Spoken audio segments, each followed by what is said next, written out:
இதுதான் ரொம்ப முக்கியமே. Avoid common mistakes. ஸோ இப்போ எத்தனை பேர் இதில் வந்து சேவிங்ஸ் பண்ணிருக்கீங்க?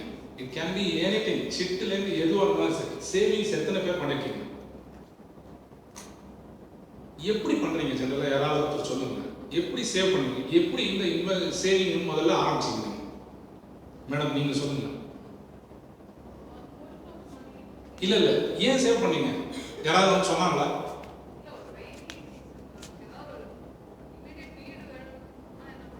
இல்ல, யாராவது ஒருத்தர் இதை முதல்ல ஒரு பிள்ளையார் சொல்லி போட்டு ஆரம்பிச்சிருப்பாங்கல்ல, உங்க ஃப்ரெண்டோ இல்ல உங்க அப்பாவோ உங்க அம்மாவோ இல்ல யாராவது ஒருத்தர் இதை கிளப்பி விட்டுருப்பாங்கல்ல, ஏன் சேவ் பண்ணலாமே ஸ்டார்ட். அம்மா அங்க இருந்து பழக்கம். சரி, இப்போ ஜென்ரலா பாத்தீங்கன்னா நம்ம சேவ் பண்ணும்போது என்ன பண்ணுவோம் அப்படின்னா, யாராவது ஒரு ஃப்ரெண்ட், இப்போ நீங்களே நீங்க மியூச்சுவல் ஃபண்ட்ல இன்வெஸ்ட் பண்ணீங்கன்னா என்ன பண்ணுவீங்க?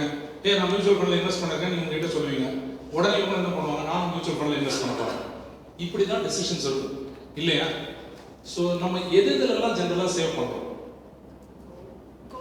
கோல்டு, நெக்ஸ்ட் ப்ராப்பர்ட்டி,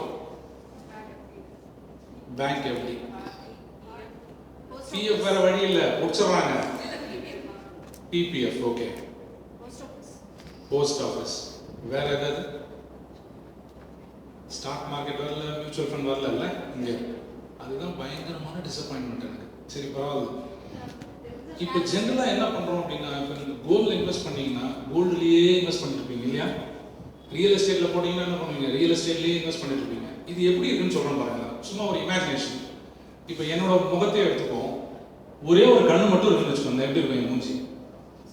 வாய் இல்ல, மூக்கு இல்ல, ரெண்டு காது இல்ல, வெறும் ஒரு கண்ணு. கண்ணை மட்டும் நல்லா சாப்பாடு போட்டு வளர்க்குற கண்ணு பெருசாகிட்டே வருது. இப்படிதான் இருக்கு உங்களோட இன்வெஸ்ட்மெண்ட் போர்ட்ஃபோலியோ. இப்பவே சரிக்கல, இது வேற யாராடுறாங்க. அதான் அதுக்கும் ஒரு தேங்க்யூ. ஸோ நம்மளோட இன்வெஸ்ட்மெண்ட் பேட்டர்ன் எப்படி இருக்கு பாருங்க. இப்படிதான் இருக்கும். ஒன்று ரியல் எஸ்டேட்னா ரியல் எஸ்டேட்லயே இருக்கும், இல்ல கோல்டுனா கோல்டுலயே இருக்கும். இது இப்படிதான் இருக்கும். இப்படி பண்ணக்கூடாது. ஆக்சுவலா ஒரு முகத்துக்கு என்ன வேணும் அப்படின்னா, ரெண்டு கண்ணு வேணும், ஒரு மூக்கு வேணும், ஒரு வாய் வேணும், ரெண்டு காது வேணும், மொட்டை தலை இருக்கக்கூடாது, கொஞ்சம் முடியும் வேணும். இதை வந்து நாம ஃபைனான்சியல் டெர்மினாலஜியில் சொல்லணும் அப்படின்னா, this is actually called asset allocation. அதாவது எல்லாத்தையும் எடுத்துட்டு போய் ஒரே அசெட்லயே போடக்கூடாது, டிஃபரெண்ட் அசெட்ஸ்ல போடணும். இந்த அசெட் அலோகேஷனுக்கு நிறைய ரேஷியோஸ் இருக்கு. It is depending on your goals, depending on your